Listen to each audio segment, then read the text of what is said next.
بسم اللہ الرحمن الرحیم الحمد لأہلہ والصلاة علی اہلہا اما بعد۔ اس دیش کی آزادی کے لیے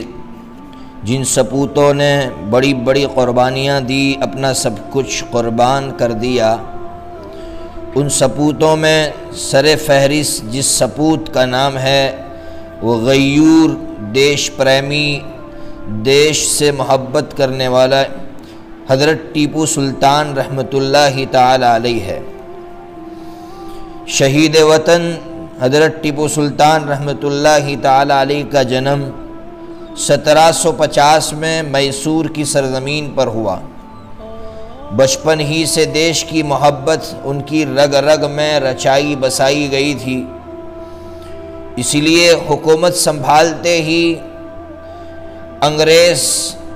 سے دشمنی کے لیے کمر کس لی، اور انگریز سے مقابلے کے لیے سب سے بڑا کارنامہ آپ نے یہ انجام دیا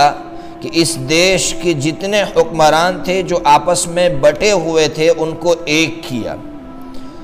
دوسرا کارنامہ، یورپ کے کئی ملکوں سے آپ نے بات چیت کی اور انگریز کے خلاف ان کو کر دیا۔ تیسرا بڑا کارنامہ، انگریزوں کی بنائی ہوئی جو چیزیں تھیں، انگریزوں کا جو پروڈکٹ تھا، اس پر پابندی لگا دی۔ آپ اندازہ لگائیے، جب انگریز کی بنائی ہوئی چیزوں پر پابندی لگا دی اور دیش کے بزنس کو، دیش کی تجارت کو ترقی مل گئی، تو ٹیپو سلطان رحمۃ اللہ علیہ انگریز کے لیے کانٹا بن گئے۔ اس لیے، اور دوسرا آپ کا چوتھا کارنامہ سمجھیے، ٹیپو سلطان رحمۃ اللہ علیہ کا سب سے بڑا کارنامہ میں سمجھتا ہوں کہ ریاست میسور کی جو اکثریت تھی، جو ہندو آبادی تھی، غریبی، جہالت اور ذلت میں زندگی گزار رہی تھی، ہندو جو بڑے بڑے خاندان تھے ان میں ان لوگوں کو برابری کا درجہ نہیں دیا جا رہا تھا، ان کو ہمیشہ ذلیل سمجھا جا رہا تھا، ان کو الگ کر دیا گیا تھا۔ حضرت ٹیپو سلطان رحمۃ اللہ علیہ نے ایسے کمزوروں کو جب برابری کا درجہ دیا تو یہی پل ہو کر لگے۔ انگریزوں کے ٹیپو سلطان کے ان کارناموں کی وجہ سے، جس کی وجہ سے حضرت ٹیپو رحمۃ اللہ علیہ کے وزیر کو خرید کر ٹیپو سلطان رحمۃ اللہ کی شہادت کا وہ المناک واقعہ، وہ افسوسناک واقعہ پیش آیا۔ سن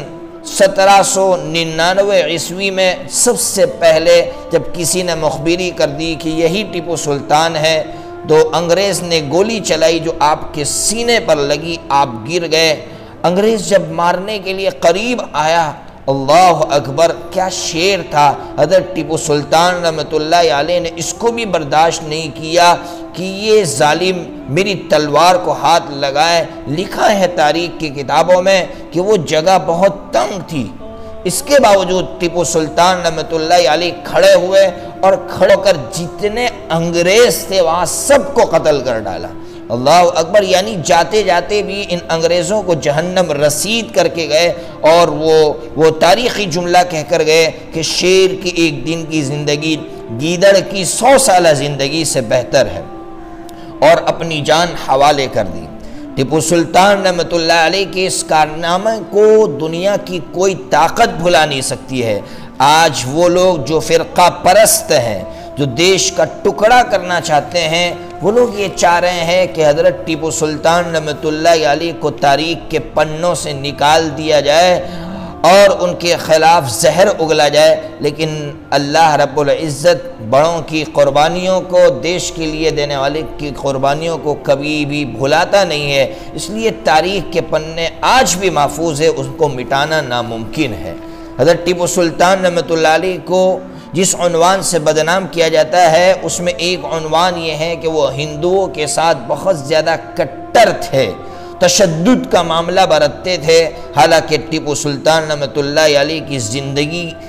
کو آپ پڑھیں گے تو آپ کو ایک عجیب بات ملے گی۔ حضرت ٹیپو سلطان رحمۃ اللہ علیہ کو ایک مندر کے قریب میں مسجد بنانی تھی، آپ سب کو کر سکتے تھے، لیکن وہاں کے پنڈتوں کو بلایا، ان سے اجازت لی۔ جب انہوں نے اجازت دی تب آپ نے مندر کے قریب میں ایک مسجد، اس سے بڑھ کر ایک کہو کہ آپ کے محل کے قریب 20 مندر تھے جس کے گھنٹے کی آواز آپ کے محل میں آتی تھی، لیکن کبھی آپ نے مزاحمت نہیں کی، کبھی آپ نے شکایت نہیں کی، کبھی آپ نے ان کو برا بھلا نہیں کہا۔ اور اس سے آگے بڑھ کر آپ نے جب ان کے والد نے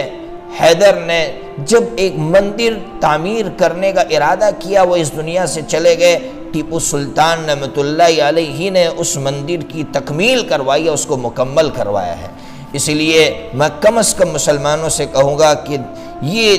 جو دیش کی آزادی کا سب سے بڑا سپود ہے، جس نے